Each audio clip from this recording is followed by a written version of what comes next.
A lot of us have attended training sessions and workshops over the years on how to handle difficult conversations or how to write performance reviews, but I have yet to see a workshop topic on what to do when somebody quits. On today's show, we're going to answer that question. This is Coaching for Leaders, episode 251. Produced by Innovate Learning, maximizing human potential. Greetings to you from Orange County, California. This is Coaching for Leaders, and I'm your host, Dave Stachowiak. Leaders aren't born, they're made. And this weekly show will give you access to the best thinkers, resources, and actions to develop your leadership skills. And I'm so glad you joined today because today a conversation that is one I don't think I've ever received any formal training on it. As I think back to conversations I've had, situations, leadership development programs, I don't know if I've ever even heard this mentioned. And so when I saw an article online recently from someone who's doing some great work out there and is very prevalent on LinkedIn, I thought this is a fabulous opportunity to have a very important conversation about what to do when someone decides they're going to leave and how you respond to that as an organization. And I'm really thrilled to be able to welcome Molly Moseley to the show today. She is a senior vice president of LinkUp job search engine, and she was named by LinkedIn as one of its top 10 voices on management and corporate culture. And I recently saw her article on LinkedIn titled Employee Resignations, Counteroffer or Say Goodbye. And there's so much that we can talk about this and how to handle a situation when someone hands in a resignation. And Molly, this is one of those things, you and I were talking that I don't think anyone ever, not only doesn't get training on, but there's not even really a lot of conversation that ever happens about this until you find yourself in that situation. Yeah, absolutely. And thanks so much for having me, Dave. I'm really excited to be here and kind of share some of my insights on this really oftentimes kind of an uncomfortable situation that you just can't over-prepare yourself for. You just don't know when something like this is going to occur. Yeah, and I appreciate you saying that it's uncomfortable because anytime I've been in this situation as an employee or a manager and someone has handed in a resignation, regardless of the reason they're leaving, even if it was like for a really great, positive, life-changing example, it's awkward to know how to handle that because it is the end of a relationship potentially. And so yeah, it's a breakup in a lot of ways. It is. I was going to say, there's definitely a connection there between how you feel in that kind of a situation. You feel personally, whether it's justified or not, you feel like it's a personal commentary on you or your organization, and it's hard. Mm-hmm. Absolutely. So you kind of, it's an emotional thing. So oftentimes you're completely caught off guard. You're so focused on your day-to-day and all the different things that you're running at full speed. So when an employee kind of pulls you aside and just says those words to you, hey, do you have a couple minutes to talk? You just immediately, your emotions kind of run wild. And it's really hard to separate kind of the personal emotion and making their resignation about you. So when someone approaches you, immediately it's natural for your mind to go, gosh, how is this going to impact my day-to-day? Where am I going to find the time to replace this person? And you really kind of turn it on yourself, of the impact for you, versus stopping, listening to what they're saying, and then really kind of figuring out how to approach it. And that big approach is, do I counter it or do I, kind of find peace and say, okay. And it's really kind of that moment in time where your mind is running wild. And like you said, where you are, is it a reflection of my management skills? Is it the company? Like, could I have done something better? And those are all great thoughts to have. But in that moment, when someone is approaching you, putting in the resignation, you need to really kind of throw out that reactive brain and really think, logically, as simple as it sounds, to really kind of evaluate that situation. I love your advice of just listening, because how you react in that moment is going to be what the person remembers, even if you come back later and do something different or backtrack or say something a little different. And I have a story around this, Molly.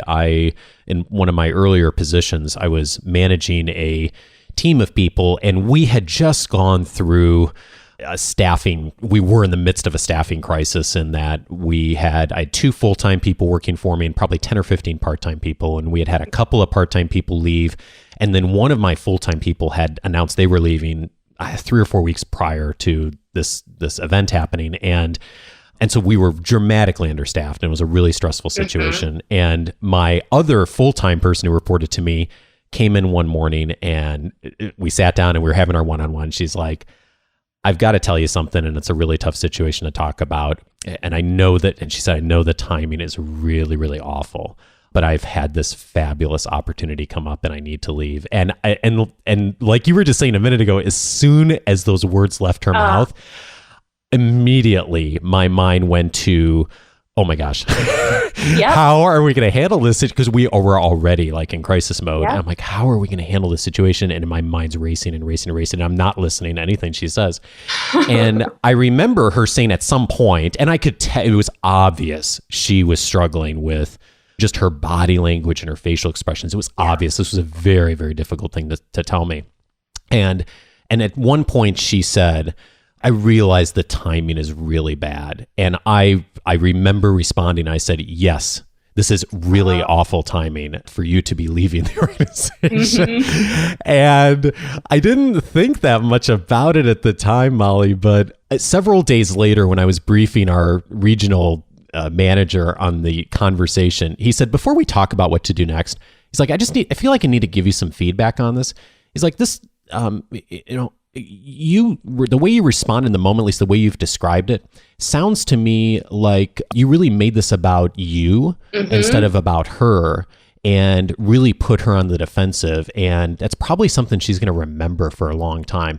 And that was totally not what I was expecting him to say, Molly. I was glad for that lesson because he made me realize, it was really good coaching. He made me realize like, oh, this isn't about me. Yes, it is about me, but it's not just about me. There's a larger thing going on here. And Molly, you're gonna just laugh when you hear what she was doing. She was going to the Peace Corps of all things. She had spent, she had spent 8. Oh my gosh, like the best person. In fact, I think we even knew that she was. This was not a surprise. I mean, she had spent a year and a half working on this. It was not something she pulled on the company last minute by any means. And so I felt just horrible. But it was a really good lesson because I realized like, wow, here's what not to do going forward. But my emotions took over. I normally wouldn't say something like that, but it just completely took over. Well, you know what, Dave? I mean, as managers, we've all been there, and we've all said stupid things and immediately have regretted it. And that's just part of us becoming better leaders and better managers, is trying to learn from those mistakes and from others too. So I can totally relate. And I have put my foot in my mouth a million times, and I deal with HR people every day, so I should know what I shouldn't say and shouldn't say. But again, like you said, it's that emotional side, and it's so hard not to make it about you, but it is about this person and being in alignment with this person and their career goals and kind of the reasons behind why they're telling you that they're leaving, and kind of figuring that out together. Well, one of the things I love about your article is that you really examine what are the considerations that we should make as leaders in an organization on whether or not we're going to try to counteroffer or change the person's mind or save them, or whatever the language is the organization may use. And I'm wondering, what are some of the factors that, when you're seeing organizations navigate this and leaders navigating this, that you find are helpful in starting to frame that decision? Yep. And some of these considerations that, I'm going to share, there are things that hopefully you're thinking about being proactive, as you're working closely with, one of your employees or direct report, is really kind of evaluating them. So then when, or if this, situation were to take place, you've already kind of thought about it indirectly. So, for example, is the employee in good standing? Are they great at their job? Are they well liked around the office? Is their performance good? Where do they stand?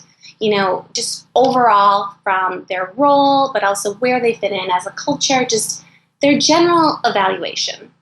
Then, kind of take it another level deeper of what value does this employee bring to the table. So whether you're a small startup company or a large Fortune 500 company, looking down to the level of if we were to have massive layoffs, which we all experienced in the recession, what role does this person play and how much value are they adding every day? So again, just going a level deeper, also kind of thinking about, is the job difficult to fill? Is this a specific skill set that you need a ton of training for, whether it's internally or higher education, but just how difficult is this position to fill? But the one that I really, really try to hang on to, especially as a company that's constantly growing and there's a lot of career movement internally, is does this employee have potential leadership ability? So they might be reporting to you right now, but trying to think about your company as a whole. Does this person add value beyond your direct report? So could they move up and lead their own team? Like, you want to invest in people that will help the success of your company long term, regardless if they fall under your department or not. So really thinking about the big picture and really the career path that this person could go within your organization. So those are just some things to consider, and it really kind of depends on the role in general, like I said, how difficult it is to fill, but really evaluating at this person and their potential and how much value do they add. One of the things I found fascinating in the article was you cite some of the statistics for employees who do ultimately stay and decide not to leave for whatever reason. The percentage of people that then do leave after a certain amount of time still. And I was wondering if you could share that, because one of the things I'm interested in is what maybe the organizations that do decide to actively try to get someone to stay, and then what makes that successful when it does work versus the person who then, 6 months later is still out the door. Yep. So there are a ton of studies out there that really kind of show that 50% of employees who accept a counteroffer, they change their position 24 months later. So oftentimes companies will just throw money at a person, and they think of, gosh, what is it going to cost me as a company to hire a new person? I'm just going to throw those dollars at this person and hope that it's, they're money motivated, hope that ties them over. So there's always that financial aspect of a counteroffer. And for some people, that's what motivates them. They also want to provide, a different comfort level to their family. Like, some people, that is their number one thing that finds job satisfaction. However, there's been a ton of research with younger generations that they're not as motivated by money as maybe the baby boomers typically have been, that they want more job fulfillment, they want work-life balance. As silly as it sounds, they want company lunches and snacks every day.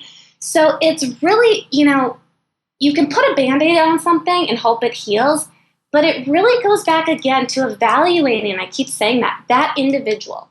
So what is most important to that person? Is it money, which companies can, typically figure out some way to kind of give them more, or is it something that they don't even want at all? Like, you can't give them because the job that they're in isn't going to, meet that. So for example, if someone in a sales role comes in and puts their, resignation in, and, traditionally thinks sales, okay, maybe they want to make more money, I'm going to throw money at them. But maybe what they want is a new creative outlook. They don't want to do sales anymore. They want to do a marketing job where they can have more, creative, and they want to go into design. So money isn't going to solve that issue because you're not in alignment with what their career goals are. So yeah, financial people kind of use as a crutch, as a Band-Aid. But again, it's figuring out what they want. I have this one, person that I actually hired who is still here today, and she's a great performer. And one of the reasons why she left her old job, where she actually was making more money than we were able to give her, she wanted better work-life balance, and I knew I could give her that. She also wanted a more family-friendly environment. I knew I could give her that. So with making sure I knew I was in alignment on those goals that were most important to her, I knew I could win her over. I knew we would be a great working culture for her. Now, I would be devastated if she all of a sudden comes to me tomorrow and says, actually, I'm going to, be putting in my 2 weeks notice. But it really, really goes down to open communication from the start, from when someone is hired. People do change kind of what they're looking for, and that's okay too. But again, just making sure before you react, before you throw money at them to save them or say, okay, let's part ways. It's really knowing what motivates them, what makes them happy, what about their current job they like and dislike, and figuring out whether or not you can solve kind of those problems. I'm so glad you said this, because I think that that's the default response from a lot of organizations is the counteroffer with more money. And even I think a lot of times when we know better, like we know that that's not going to be the thing that's going to motivate that person. There's other people involved. You mentioned, HR may be involved. The owner of the company may be involved. Your supervisor may be involved. And all of a sudden the consensus is, well, let's just offer this person more money. And like you said, if that's truly what is the difference maker, and that's helpful to the organization, the employee, great. But there's so much more today. Mm-hmm. And if you've done your due diligence as a leader of understanding what that person values and what's important to them, then you can realign things and potentially make a different choice or a different offer that's really more beneficial. And I love that framework of it. I was thinking as you were saying that, Molly, too, I had a year into my job at Dale Carnegie, where I still work. I didn't have a resignation letter, but I essentially came into our president's office one day and said, this isn't working. I haven't been successful. Mm-hmm. And essentially gave my resignation. And, he didn't respond with more money. He said, well, let's talk about maybe changing your job to do what you would really love to do. And I so wonder how my career would have been different if he had just said, oh, we'll pay you a couple extra percentage on your whatever commission, or I'm not sure I'd even be doing this podcast. I mean, my career would have gone an entirely different direction. And so I love that stepping back and really thinking of what is it that really matters to this person? Well, and it seems so basic and it's logical, right? I mean, but that's what's so hard is when you're put in these positions, you don't necessarily, your brain doesn't work that way. Also, you touched on it a little bit. What's really hard too is you might not be in the position to say anything.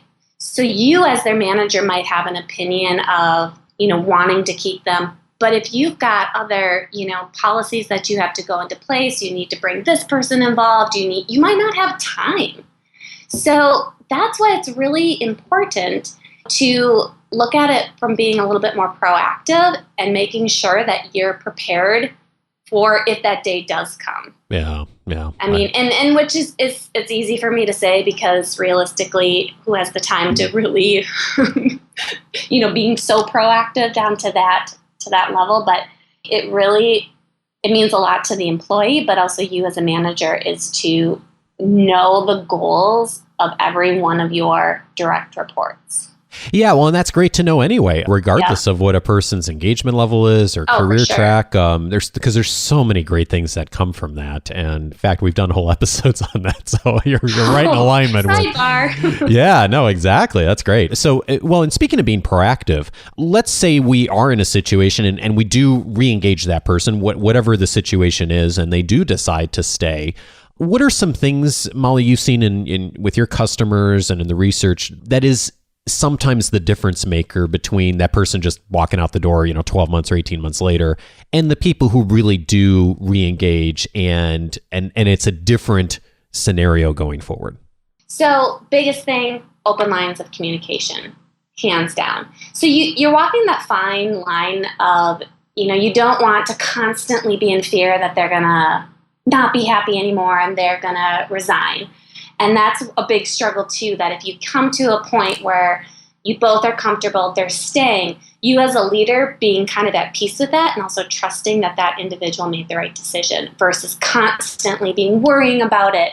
And how you do that is constantly having open communication. So whether that's setting up some kind of performance review, whether it's a formal one or informal or weekly or bi-weekly check-ins, just making sure that you are talking to them about their role, also kind of their day-to-day, just knowing that you are wanting to listen to them and hear what things are going on will really go a long way. It will also help you gauge their satisfaction and kind of where they are with things. But I do, like I said, I want to forewarn everyone that if you become so, I don't want to say obsessed with it, it's going to hurt you as a leader, because if you just constantly are worried that this person is going to leave, maybe you did make the wrong decision of having them stay. Does that make sense? It does, yeah. And that's also potentially part of the consideration for, do you say, okay, this is the end of our relationship. You probably phrase it a better way than that, but someone does give the resignation. And I think one of the things that's interesting to me is we've had a few guests on the show recently. Sydney Finkelstein, who wrote the book Super Bosses, David Burkus was coming up on the show here, talking about some of this research that, if employees leave and have a good experience in their departure of the organization, that often not only do they have a better experience going forward in their career, but both companies benefit, both the new company they're going to and the previous company, because relationships stay strong, their networks stay strong. And it's counterintuitive to what we think about in like the non-compete world that some of us are used to navigating. But I think there's something to be said for how to just treat people when they're walking out the door too, because I don't think a lot of organizations give a lot of thought to that. Right. And, at the end of the day, you need to support their decision. So whether it's going to hurt you or not, it's their decision and you need to be okay with it. Like you said, you don't know where your path is going to go or their path. You guys might run into each other. Some organizations, this is really interesting, have developed programs to rehire back ex-employees. So, with certain skill sets and they go out, get a different job, gain more exposure, they want to hire them back. So you don't know where your lives are going to go. So even if you feel hurt, you might be a little bitter, you're annoyed, you're really upset that this didn't work out, you got to be okay with it. You got to support it and say, you know what, if you think this is the best decision for you to leave this company, I'm happy for you. And move on. And all you'll know is you might find the next shining star that's going to replace them. And then you think to yourself, gosh, remember when I was so upset? Look who I found. You might open a new door because of it. And it's that unknown that's really kind of nerve-wracking and just that kind of extra thing on your shoulder that you just don't know what to do with.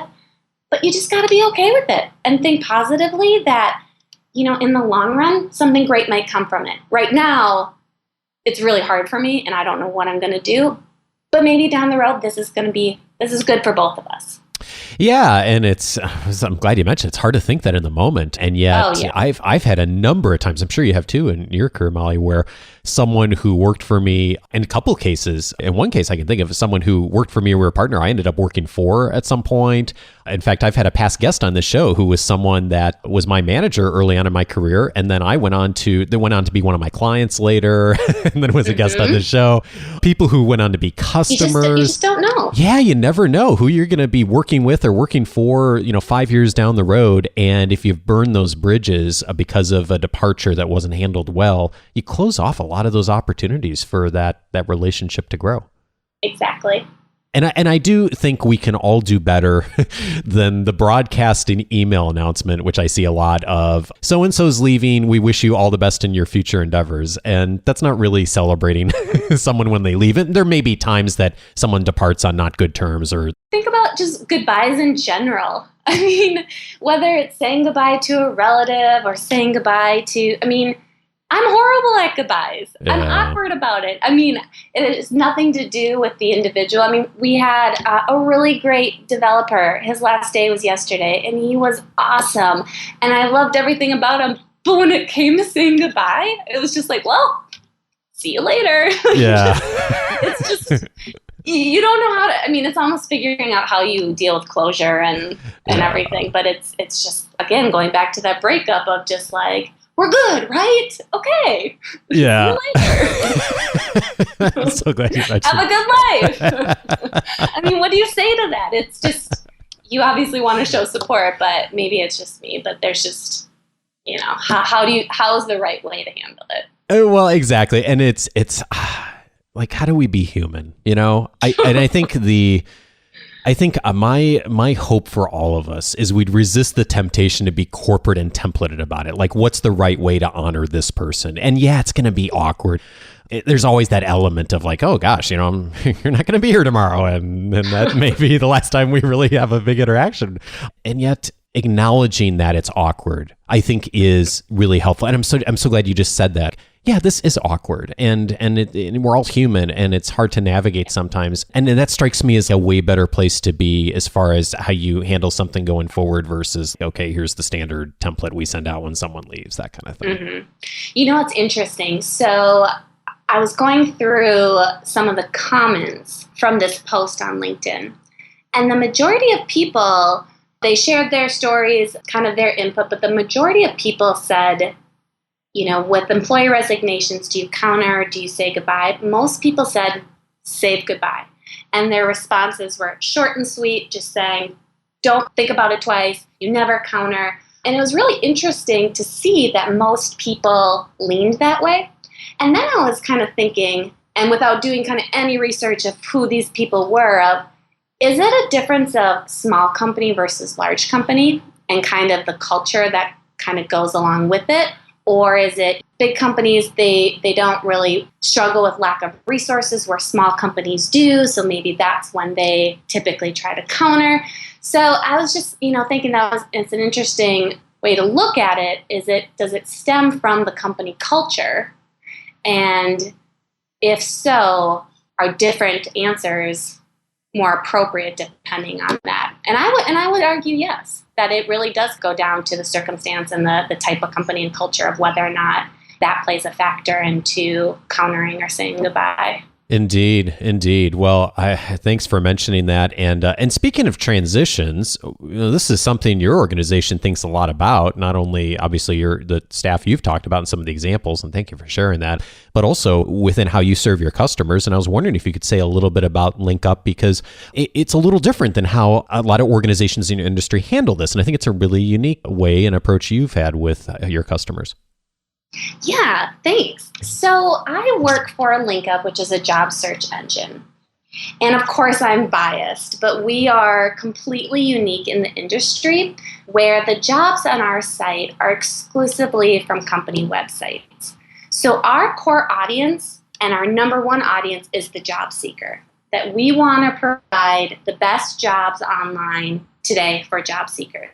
We want them to easily know exactly who's hiring and how do you apply. We don't want to deal with any of the riffraff, any duplicate listings, any scam listings. We simply want to connect job seekers as fast as we can to the employer who's hiring.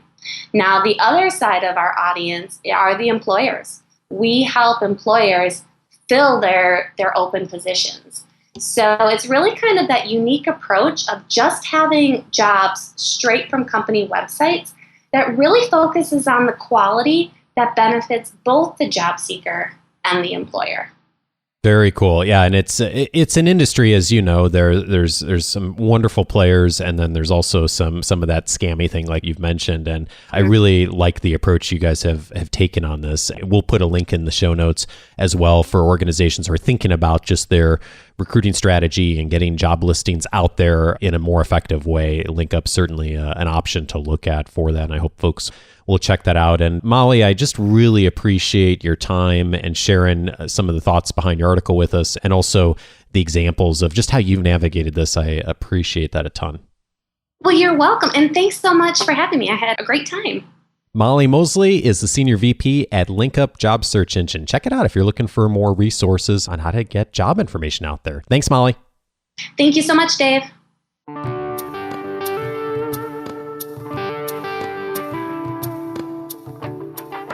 Thank you again to Molly. I hope you found this conversation helpful. I certainly hope you don't need it anytime soon. Every time we air an episode like this, though, on something, how to handle a very specific situation, inevitably I get an email or a couple of emails within a few days from someone saying, you'll never believe what happened right after I listened to that show.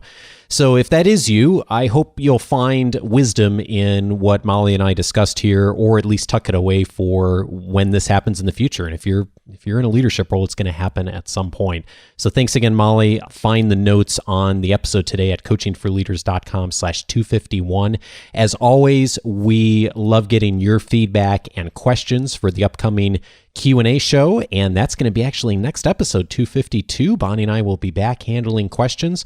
If you have a question you'd like us to consider for the Q&A shows the first Monday of every month, go to coachingforleaders.com/feedback. And speaking of next week, as you've heard on the last episode or two, I will be in Chicago next week attending a conference, and my friend Beth Bilo and I are hosting a Coaching for Leaders and Introvert Entrepreneur joint meetup. It's going to be on Thursday evening, July 7th, 2016. If you are in the Chicagoland area and listening, or just happen to be in Chicago that day, drop us a line. We would love to meet you and put a face with a name and connect with you. So if you are in Chicago on July 7th, go over to coachingforleaders.com/Chicago, and that will get you everything you need to know in order to be there to see us. So hope to meet you if that's you. And finally today, if you haven't already, please take a moment to join my weekly leadership guide. You'll get access to all of the weekly updates that come on Wednesdays to your email box, and that has resources that I found throughout the week that will assist you in continuing your leadership development, and it will also include a link to the show notes each week, so that'll help you to go back to resources we talk about on the show if you listen on the go like I do. And when you get that, you can download also my 11-page reader's guide and 9-minute video on the 10 leadership books that will help you to get better results from others, and that will assist you in your professional development. And if you'd like to get that, just go to coachingforleaders.com/subscribe. And finally, thank you to Renee, way down under in Australia. Renee, thank you so kindly for the wonderful message on iTunes and review of the show. I'm so grateful for your support. And if you've been listening to the show for a bit like Renee and have found the show to be helpful to you, I'm always grateful if you take a moment to leave a rating or review on iTunes. Just go over to iTunes and search for the show, or you can get there directly by going to coachingforleaders.com/iTunes. And I hope you have a fabulous week, and I'll look forward to speaking with you again next Monday with Bonnie. Take care. Bye.